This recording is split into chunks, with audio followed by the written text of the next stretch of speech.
Hello everyone, मैं हूं Anjali and welcome back to this channel law by Anjali.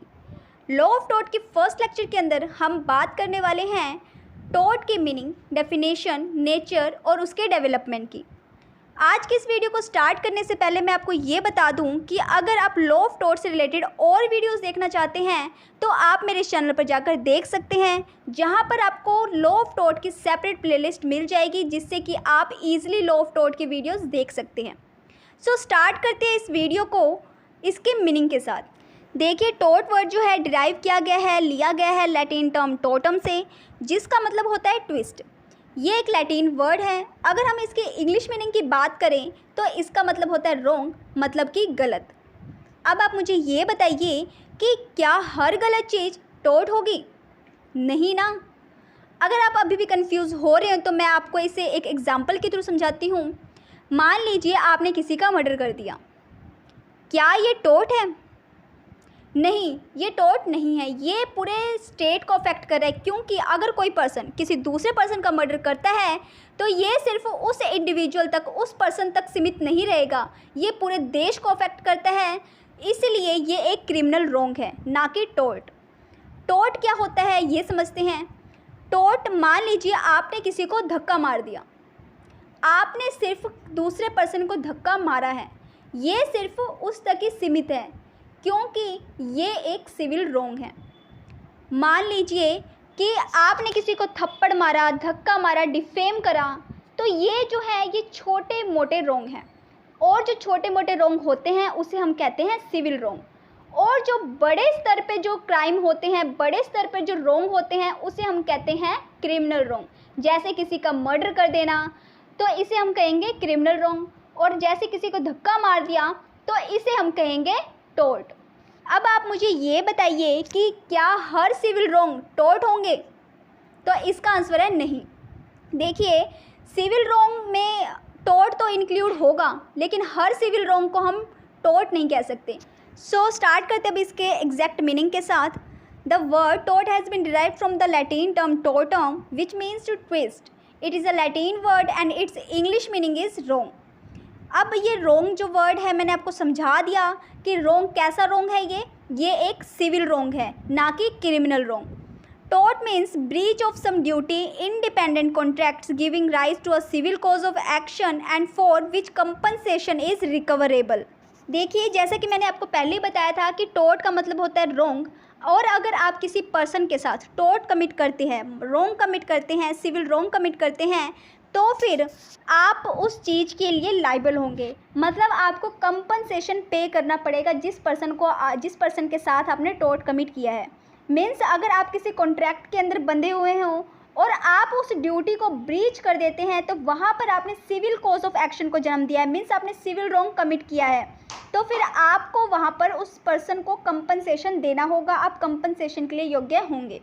ठीक है, अब नेक्स्ट पॉइंट की बात करते हैं कि टॉट एक सिविल रॉन्ग है। जैसे कि मैंने आपको स्टार्टिंग में बताया था और मैं अभी तक बताती आ रही हूँ कि टॉट जो है एक सिविल रॉन्ग है, लेकिन हम ये नहीं कह सकते कि हर सिविल रॉन्ग जो है टॉट होगा। ठीक है, everyone is expected to behave in straightforward manner and when one deviates from his straight path into crooked ways then we can say there is committed a टॉट। इसका मतलब ये है कि हमेशा हमसे ये आशा की जाती है, हर पर्सन से ये एक्सपेक्टेशन की जाती है कि हमें जो रास्ता दिखाया जा रहा है हम उस सही रास्ते पर चलें। लेकिन हम सही रास्ते पर ना चलते हुए किसी दूसरे रास्ते पर निकल पड़ते हैं, मतलब गलत रास्ते पर अगर निकल पड़ते हैं, तब हम कहेंगे कि हमने वहाँ पर रॉन्ग कमिट किया है।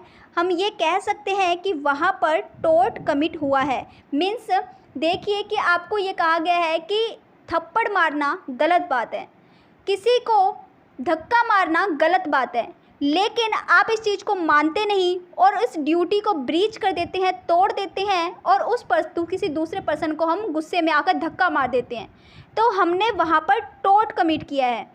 हमें जो रास्ता बताया जा रहा है हम उस रास्ते पर ना चलते हुए किसी दूसरे रास्ते पर, किसी गलत रास्ते पर चल पड़ते हैं और किसी दूसरे पर्सन को नुकसान पहुंचा देते हैं। अगर हम किसी दूसरे पर्सन को छोटा मोटा नुकसान पहुंचाते हैं, छोटा मोटा अगर हम कोई गलत काम करते हैं, तो उसे हम कहते हैं टॉट, जो कि सिविल रॉन्ग के अंदर आते हैं। अगर हम किसी बड़े लेवल पर कोई क्राइम करते हैं, कोई बड़े लेवल पर हम कोई रॉन्ग कमिट करते हैं, जैसे मर्डर कर देते हैं किसी पर्सन का, तो हम कहेंगे कि वो चीज़ जो है क्रिमिनल रॉन्ग है, ना कि सिविल रॉन्ग। ओके, अब आपको अच्छे से समझ में आ ही गया होगा कि टोर्ट हम एग्जैक्टली कहते किसे हैं।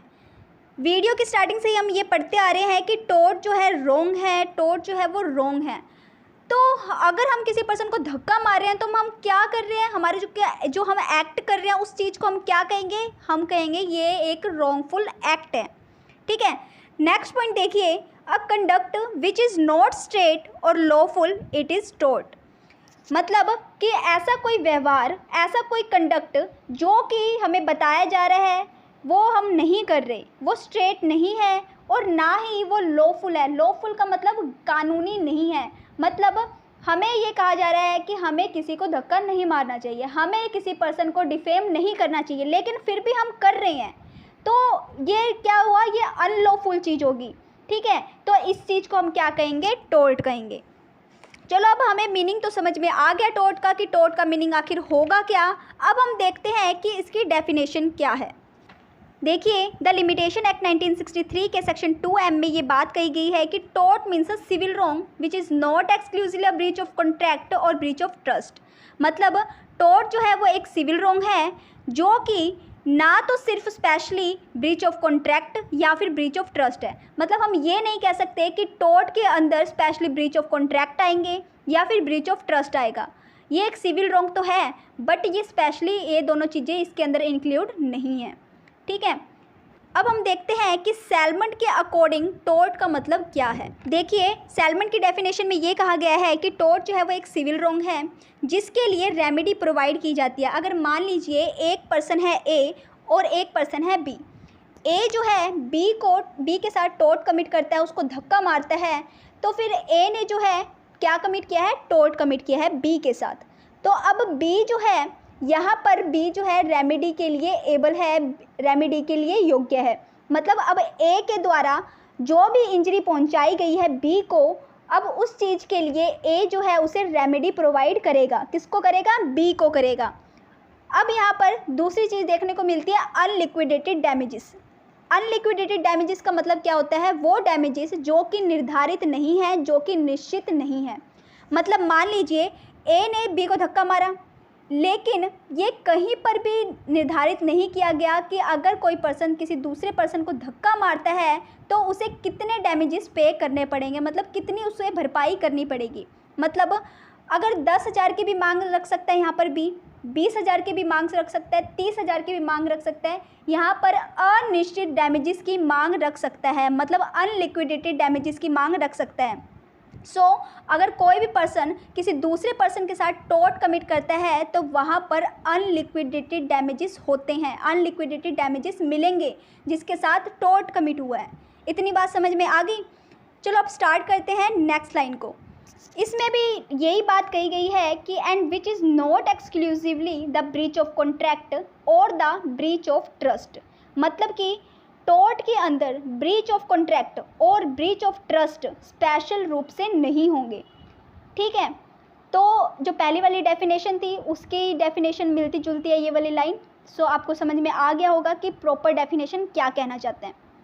अगर हम पूरे डेफिनेशन को कंक्लूड करें तो फिर टोर्ट को हम क्या कहेंगे, टोर्ट जो है एक सिविल रॉन्ग है, लेकिन हर सिविल रॉन्ग जो है वो टोर्ट नहीं होता, because there are other civil wrong also, क्योंकि और भी सिविल रॉन्ग होते हैं, और भी सिविल रॉन्ग के अंदर इंक्लूड होंगे, और भी जो प्राइवेट रॉन्ग होंगे वो भी सिविल रॉन्ग के अंदर इंक्लूड होंगे। ठीक है, तो अब हम स्टार्ट करते हैं कि हमने अभी तक क्या क्या पढ़ा, उन सारी चीज़ों को इकट्ठा करते हैं। पहली चीज़ हमने पढ़ी कि टोर्ट जो है सिविल रॉन्ग है, और दूसरी चीज़ हमने ये पढ़ी कि इसके अंदर सिर्फ ब्रीच ऑफ कॉन्ट्रैक्ट और ब्रीच ऑफ ट्रस्ट इंक्लूड नहीं होंगे। ये सिविल रॉन्ग तो है लेकिन इसके अंदर सिर्फ ब्रीच ऑफ कॉन्ट्रैक्ट और ब्रीच ऑफ ट्रस्ट इंक्लूड नहीं होंगे। तीसरी चीज़ ये देखी कि जो रॉन्ग है redressible by an action for unliquidated damages. अगर हम किसी पर्सन के साथ टोर्ट कमिट करते हैं तो वहाँ पर कहीं पर भी ये डिफाइन नहीं किया हुआ कि कितने डैमेजेस मिलेंगे उसे। मतलब जिस पर्सन के साथ इंजरी हुई है वो पर्सन जो है अनलिक्विडेटेड डैमेजेस की डिमांड रख सकता है कोर्ट के अंदर। ठीक है, तो हमने 3 चीज़ें मेन पढ़ी डेफिनेशन के अंदर और इन तीनों चीज़ों को कॉन्क्लूड किया। चलो अब देखते हैं कि टोट के लिए असेंशियल्स चीज़ें क्या होंगी। मतलब अगर हम कैसे कहेंगे कि किसी पर्टिकुलर प्लेस पर टोट कमिट हुआ है, उसके लिए क्या क्या चीज़ें होनी ज़रूरी है कि हम कह सकें कि यहाँ पर टोट कमिट हुआ है। देखिए, पहली चीज़ तो क्या होनी चाहिए, रॉन्गफुल एक्ट होना चाहिए या फिर ओमिशन होना चाहिए। मतलब किसी पर्सन के द्वारा कुछ रॉन्गफुल एक्ट किया हो या फिर ओमिशन मतलब कुछ ना किया गया हो, मतलब कोई एक्ट किया गया हो या फिर कोई एक्ट ना किया गया हो और उस एक्ट से या फिर कोई एक्ट ना करने से किसी दूसरे पर्सन को इंजरी पहुंची हो। ठीक है, और दूसरी चीज़ क्या है, लीगल डैमेज हुआ होना चाहिए। ठीक है, और तीसरी चीज़ लीगल रेमेडी मिले उस पर्सन को। मतलब वहाँ पर रॉन्गफुल एक्ट किया गया हो, लीगल डैमेज हुआ हो और वहाँ पर लीगल रेमेडी उस पर्सन को प्रोवाइड हो जिस पर्सन के साथ इंजरी हुई है, जिस पर्सन के साथ टोट कमिट हुआ है। जैसे कि एग्जांपल देखते हैं कि कैसे कैसे मतलब टोट हम किसे कहेंगे। जैसे डेफेमेशन हो गया, नेग्लिजेंस हो गया, किसी ने किसी पर्सन को धक्का मार दिया, किसी ने किसी पर्सन को थप्पड़ मार दिया, तो इस चीज़ को हम क्या कहेंगे, टोट कहेंगे। सो हमें टोट अच्छे से समझ में आ गया कि इसका मीनिंग क्या है, इसकी डेफिनेशन क्या है। अब हम नेचर देखते हैं कि टोट का आखिर नेचर क्या है।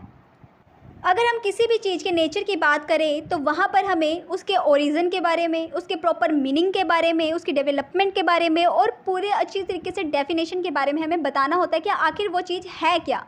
सो अगर हम टोट के नेचर की बात करें, टोट की प्रकृति की बात करें, तो उसमें हमें ये बताना होगा कि इसका ओरिजिन कहाँ से हुआ है। जैसे कि मैंने आपको पहले ही बताया था कि टोट जो है, जो टोट वर्ड है वो ओरिजिनेट हुआ है लैटिन वर्ड टोटम से, जिसका मतलब होता है क्राइमफुल कंडक्ट या फिर ट्विस्ट या फिर क्रुक्ड।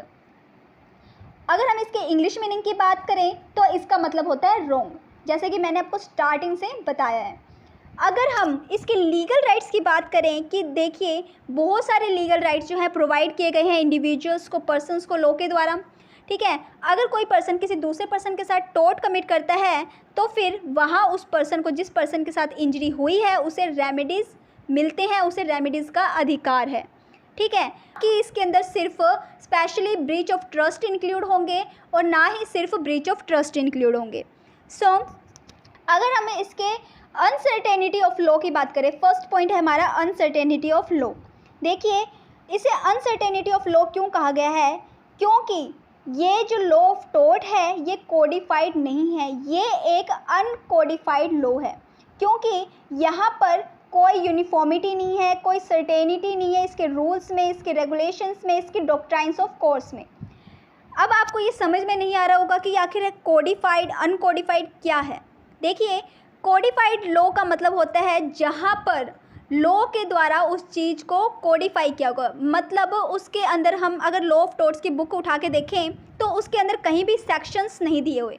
ठीक है, तो यहाँ पर कहीं पर भी सेक्शन प्रोवाइड नहीं किए हुए, ना कोई यूनिफॉर्मिटी है, सिर्फ इसके अंदर टॉपिक्स दिए गए हैं। तो यहाँ पर कोई सर्टेनिटी नहीं है इसके रूल्स में, इसके डॉक्ट्राइन्स में। तो ये एक अनकोडिफाइड लॉ है, कोडिफाइड लॉ नहीं है। सेकंड पॉइंट है इलिटरेसी। इलिटरेसी का मतलब होता है अनपढ़ता, अशिक्षितता। देखिए, हमारे इंडिया के अंदर क्या है कि बहुत सारे लोग जो हैं वो अपने राइट से, अपने अधिकारों से अनजान हैं। अगर उनके साथ कोई भी छोटा मोटा रॉन्ग कमिट होता है तो फिर उन्हें अपने राइट्स के बारे में नहीं पता होता कि उन्हें वो भी रेमेडीज़ के लिए एबल हैं, उस चीज़ के लिए योग्य हैं। थर्ड पॉइंट है पॉवर्टी। अगर हम पूरे वर्ल्ड को देखें तो इकोनॉमिक डेवलपमेंट कितनी फास्ट हो रही है, इकोनॉमिक ग्रोथ कितने फास्ट हो रहा है, बट अगर हम इंडिया की बात करें तो पॉवर्टी जो है एक सिग्निफिकेंट प्रॉब्लम बन जाती है। बहुत ही बड़ी समस्या है पॉवर्टी की इंडिया के अंदर। तो बहुत सारे लोग जो है पॉवर्टी के कारण, गरीब होने के कारण जो है कोर्ट में नहीं जा पाते और छोटे मोटे जो रॉन्ग उनके साथ कमिट होते हैं उस चीज़ के लिए वो अपने अधिकारों से वंचित रह जाते हैं और अपने अधिकारों की बात कोर्ट तक नहीं ले जा पाते और उन चीज़ों को सहते रहते हैं। तो हमारा थर्ड पॉइंट यही है कि पॉवर्टी के कारण वो कोर्ट जो है नहीं जा पाते। सो अगर हम फोर्थ पॉइंट देखें, फोर्थ पॉइंट है हमारा एक्सपेंसिव एंड डिलेटरी जुडिशियल सिस्टम। अब जो कोर्ट वगैरह हैं इतने एक्सपेंसिव हो गए हैं, इतने ज़्यादा मतलब इसमें पैसे लगते हैं कि अगर हम किसी चीज़ के लिए केस करते हैं, मतलब अगर हम ये सोच लेते हैं कि छोटा मोटा रोंग है, अगर हम कोर्ट तक बात लेके जाएंगे तो इतना खर्चा हो जाएगा, कोर्ट के वकील को पैसे देने, ये करना तो बहुत ज़्यादा एक्सपेंसिव हो जाएगा ये, ठीक है। और दूसरी चीज़ ये देखें कि डिलेटरी जुडिशियल सिस्टम है, मतलब कि अगर कोई पुअर पर्सन जो है वो केस कर भी देते हैं तो फिर केस जो है इतना लंबा चलता है, इतना लेट तक चलता है, इतने सालों बाद तक उसका डिसीज़न आता है कि जो पुअर पर्सन जो है वो वेट कर करके ही थक जाता है। मतलब ये जो डिलेटेड जुडिशियल सिस्टम है इतना ज़्यादा है कि इतने इतने सालों बाद आएगा फैसला, फिर उसके बाद भी कितने पैसे मिलते हैं उनको, कितनी रेमेडी मिलती है, सिर्फ 500, 1000, 2000। इसलिए जो है पुअर पर्सन जो है कोर्ट तक नहीं जाते, वो अपने राइट्स की मांग नहीं करते, अपने डैमेजेस के लिए क्लेम नहीं करते। सो इतनी सारी चीज़ें होने के बाद भी, इतनी सारी डिफ़िकल्टीज़ होने के बाद भी लॉ ऑफ टॉर्ट जो है इंडिया के अंदर डेवलप किया गया है।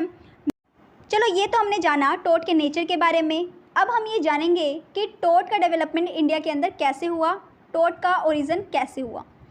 इंडिया के अंदर जो टॉर्ट का ओरिजिन हुआ है वो किस चीज़ से रिलेटेड है, 1726 के चार्टर से। अब आप ये सोच रहे होंगे कि 1726 का चार्टर आखिर क्या है। देखिए ये जो चार्टर है 1726 का, ये ब्रिटिशर्स के द्वारा बनाया गया था। इस चार्टर के अंदर इंग्लिश कोर्ट्स जो हैं स्थापित किए गए थे 3 प्रेसिडेंसी टाउन के अंदर। कौन कौन से प्रेसिडेंसी टाउन्स थे, बॉम्बे, कोलकाता और मद्रास। इन तीनों टाउन्स के अंदर इंग्लिश कोर्ट जो है इस्टेब्लिश किए गए थे, स्थापित किए गए थे, जिन्हें मेयर कोर्ट्स कहा जाता था, ठीक है। तो जो कोर्ट्स स्थापित किए गए थे इन कोर्ट्स को क्या कहा जाता था, मेयर कोर्ट्स। और ये जो कोर्ट्स थे ये कॉमन लॉ के अंदर काम कर रहे थे और कॉमन लॉ के एप्लीकेशन के अंदर समानता का, अच्छाई का और न्याय का सिद्धांत फॉलो किया जा रहा था। लॉ ऑफ टॉर्ट्स जो था इनसेपरेबल पार्ट था कॉमन लॉ का, मतलब जो कभी भी सेपरेट नहीं होने वाला हो वैसा पार्ट था कॉमन लॉ का, और इसे इंडिया में एप्लीकेबल किया गया। लेकिन ये बात कही गई कि इंडिया के जो कंडीशन है, उसके कस्टम है, उसके रीति रिवाज है, उसके परंपरा जो है उनके ऊपर अप्लाई होना चाहिए ये, ठीक है। तो जो ये लॉ ऑफ टॉर्ट जो है इंडिया के अंदर एप्लीकेबल होने लग गया। सो अगर हम बात करें लॉ ऑफ टॉर्ट्स की स्टेबिलिटी की इंडिया के अंदर, तो ये इंग्लिश लॉ से आया है। कब से आया है, 1726 से, 1726 के चार्टर के द्वारा आया है। और ये लॉ जो है, लॉ ऑफ टॉर्ट जो है ये एप्लीकेबल है इंडियन कोर्ट्स के अंदर। लॉ ऑफ टॉर्ट्स जो है डेवलप हुआ है इंडिया के अंदर, बट ये कोडिफाइड लॉ नहीं है। जैसे कि मैंने आपको पहले ही बता दिया था कि लॉ ऑफ टॉर्ट्स जो है अनकोडिफाइड लॉ है। और tort is a civil wrong, जिसे सिविल रॉन्ग कहा जाता है। Civil wrong is a different from breach of contract और ब्रीच ऑफ ट्रस्ट या अदर मियरली इक्विटेबल ऑब्लिगेशन। ये सारी वही बातें हैं जो मैंने स्टार्टिंग में आपको बता दी है, वही सारी बातें इसके अंदर भी लिखनी है। अगर कोई पर्सन किसी दूसरे पर्सन के साथ टॉर्ट कमिट करता है तो वहाँ पर वो उस पर्सन को रेमेडी प्रोवाइड करवाएगा और उसके लिए अनलिक्विडेटेड डैमेजेस वहाँ पर होंगे। मतलब कि वहाँ पर ये चीज़ें निश्चित नहीं होगी कि अगर कोई पर्सन किसी दूसरे पर्सन के साथ टॉर्ट कमिट करता है तो उसके लिए कितने डैमेजेस प्रोवाइड किए जाएंगे, ये कहीं पर भी निश्चित नहीं है, कहीं पर भी निर्धारित नहीं है। यहाँ पर टॉर्ट के अंदर अनलिक्विडेटेड डैमेजेस मिलेंगे। फ्रेंड्स, आज का जो हमारा लेक्चर है वो कंप्लीट हो चुका है। लॉ ऑफ टॉर्ट के फर्स्ट लेक्चर में हमने ये जाना कि टॉर्ट का मतलब क्या होता है, उसकी डेफिनेशन क्या होगी, उसका नेचर क्या है, और इंडिया के अंदर टॉर्ट का डेवलपमेंट कैसे हुआ, हमने इसके बारे में भी जाना। सो अगर आपको वीडियो अच्छी लगी तो वीडियो को प्लीज़ लाइक करें। अगर आपके क्वेश्चंस हैं इससे रिलेटेड तो आप मुझसे कमेंट सेक्शन के थ्रू पूछ सकते हैं। और अगर आप मेरे चैनल पर नए हैं तो प्लीज़ चैनल को सब्सक्राइब करना ना भूलें। अगर आप लॉ ऑफ टॉर्ट से रिलेटेड और वीडियोस देखना चाहते हैं तो आप मेरे चैनल पर जाकर देख सकते हैं, जहां पर आपको लॉ ऑफ टॉर्ट्स की सेपरेट प्लेलिस्ट मिल जाएगी जहां से आप इजीली वीडियोस को देख सकते हैं। सो मिलते हैं अब अपने नेक्स्ट लेक्चर के साथ। Thank you for watching this video.